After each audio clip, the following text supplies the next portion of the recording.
Assalamualaikum warahmatullahi wabarakatuh. Perkenalkan, nama saya Ruth Natalia Damayanti dengan nomor NPM 21040111401, Prodi PGSD kelas F angkatan 2021. Di sini saya akan mereview kembali materi Pancasila pertemuan ke-14, yaitu Pancasila sebagai dasar nilai pengembangan ilmu. Menelusuri konsep dan urgensi Pancasila sebagai dasar nilai pengembangan ilmu.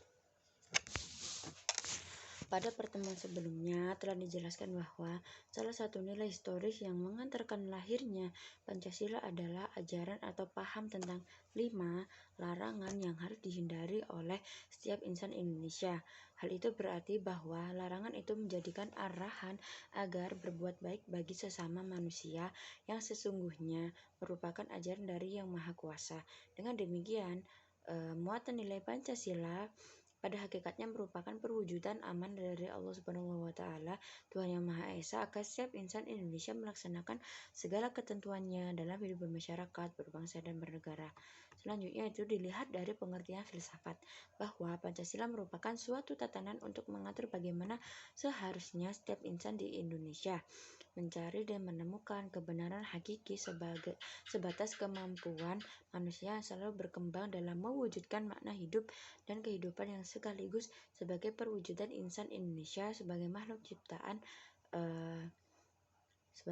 ciptaan yang harus mengabdi kepada Allah Subhanahu wa Ta'ala, Tuhan Yang Maha Kuasa. Oleh karena itu, nilai-nilai Pancasila sesungguhnya merupakan refleksi, implementasi, dan aktualisasi nilai-nilai religius yang merupakan saripati dari berbagai agama atau keyakinan atau kepercayaan yang dianut oleh insan Indonesia sejak dahulu sampai masa kini dan masa yang akan datang. Selanjutnya itu menelusuri konsep dan urgensi Pancasila sebagai dasar nilai pengembangan ilmu. Sebagai sistem filsafat, Pancasila memiliki unsur-unsur keilmuan yang terdiri dari ontologi, epistemologi, dan aksiologi sebagai satu kesatuan yang utuh dan menyeluruh atau simultan. Yang dimaksud dengan ontologi adalah ilmu hakikat yang menyelidiki alam nyata ini dan bagaimana keadaan yang sebenarnya. Lalu epistemologi adalah ilmu yang membahas secara mendalam segenap proses penyusunan pengetahuan yang benar. Sedangkan aksiologi adalah ilmu pengetahuan yang menyelidiki hakikat nilai yang ditinjau dari sudut kefilsafatan. Selanjutnya yaitu ontologi berkaitan dengan jawaban atas pertanyaan apa. Epistemologi berkaitan dengan jawaban atas pertanyaan mengapa atau tentang metodologi, sedangkan aksiologi berkenaan dengan jawaban atas pertanyaan bagaimana yang kesemuanya ditujukan untuk mencapai kebenaran menurut kaidah-kaidah ilmu pengetahuan, yaitu pengetahuan yang memiliki objek tertentu, tersusun secara sistematis, memiliki metodologi, bisa diuji atau teruji kebenarannya, berlaku universal, bisa sistematis, memiliki metodologi, yaitu pengetahuan yang memiliki objek tertentu, tersusun secara sistematis, memiliki metodologi, bisa diuji atau teruji kebenarannya, berlaku universal, bisa dipelajari dan diajarkan, berkembang sesuai dengan dinamika seirama dengan perkembangan zaman dan kebutuhan hidup manusia. Oleh karena itu, ilmu pengetahuan selalu bersifat falsifikalisme. Nah, selanjutnya yaitu dinamika dan tantangan Pancasila sebagai dasar nilai pengembangan ilmu. Yang pertama yaitu Pancasila pada hakikatnya merupakan tatanan nilai kehidupan yang sudah melembaga dalam cipta, rasa, karsa, dan karya Indonesia yang sekaligus menjadi kepribadian dan karakteristik masyarakat bangsa Indonesia yang harus senantiasa dipelihara, dikembangkan, dan dilestarikan oleh insan Indonesia sendiri. Nah, Pancasila bukan merupakan sesuatu yang ada di luar diri pribadi insan Indonesia atau eksternal. Dengan demikian, aktualisasi perilaku kehidupan insan Indonesia bukan karena Pancasila sebagai alat untuk melaksanakan sila-sila Pancasila, melainkan karena Pancasila sudah ada dalam diri insan Indonesia, sehingga nilai-nilai sila-sila Pancasila tampil melalui sikap dan perilaku setiap insan Indonesia. Oleh karena itu, jika ada ungkapan yang mengatakan bahwa Pancasila sebagai alat pemersatu bangsa, Pancasila sebagai media pemersatu bangsa, perlu didalami maknanya lebih lanjut. Nah, Selanjutnya yaitu dinamika dan tantangan Pancasila sebagai dasar nilai pengembangan ilmu.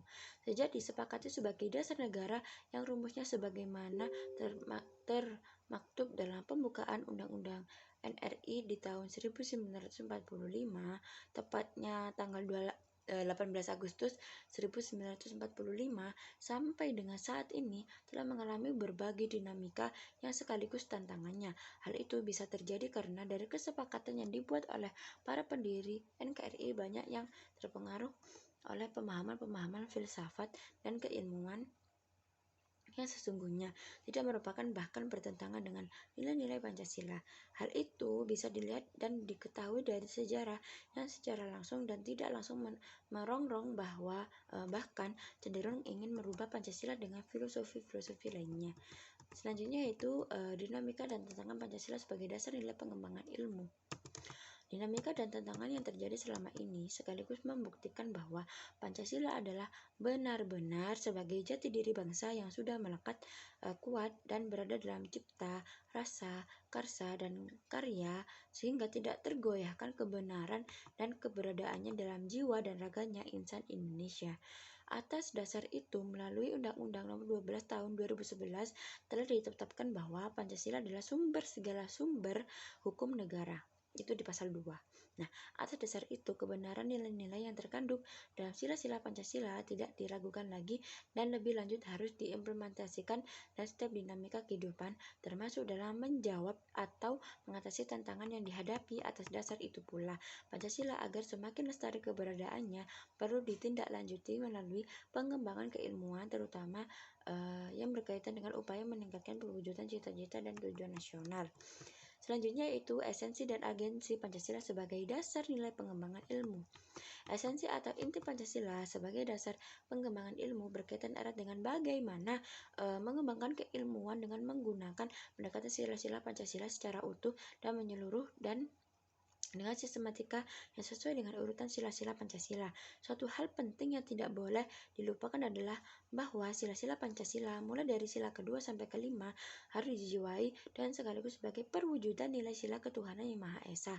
Hal ini berarti yang utama dan pertama harus dijadikan titik pijak dalam pengembangan ilmu pengetahuan dan teknologi bagi insan Indonesia adalah mewujudkan insan Indonesia yang cerdas, cerdik, pandai dalam ilmu pengetahuan dan teknologi yang senantiasa dilandasi oleh iman dan takwa terhadap Allah Subhanahu wa Ta'ala, Tuhan yang Maha Kuasa. Setinggi-tingginya iptek tidaklah punya arti manakala mengeliminasi makna imtak terhadap Tuhan yang Maha Esa.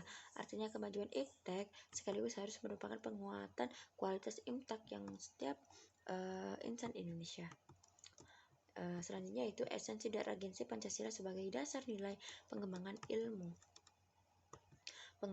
Pengembangan keilmuan sebagai implementasi sila ketuhanan yang Maha Esa berarti harus mewujudkan dalam upaya memahami dan mendalami serta mengaktualisasikan pertanyaan 5W1H sehingga pelaksanaannya merupakan perwujudan sila ketuhanan yang Maha Esa yang baik dan benar.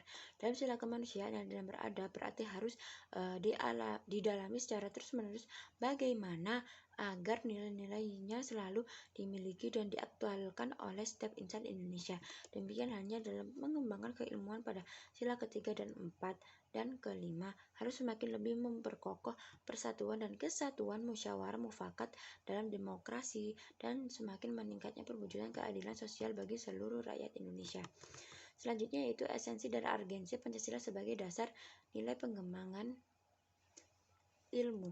Agensi Pancasila sebagai dasar pengembangan ilmu dimaksudkan bahwa pemahaman dan pemikiran keilmuan untuk kepentingan bangsa harus berlandaskan kepada nilai-nilai Pancasila, karena masyarakat yang menjadi tujuan berdirinya NKRI pada hakikatnya adalah mewujudkan masyarakat yang Pancasialis yang wujudnya dapat diketahui melalui sikap, tekad, semangat, disiplin, dan tanggung jawab yang dilandasi dan sekaligus bermuara pada jujur dan kejujuran dalam mengolah atau memanage kehidupan bermasyarakat, berbangsa, dan bernegara.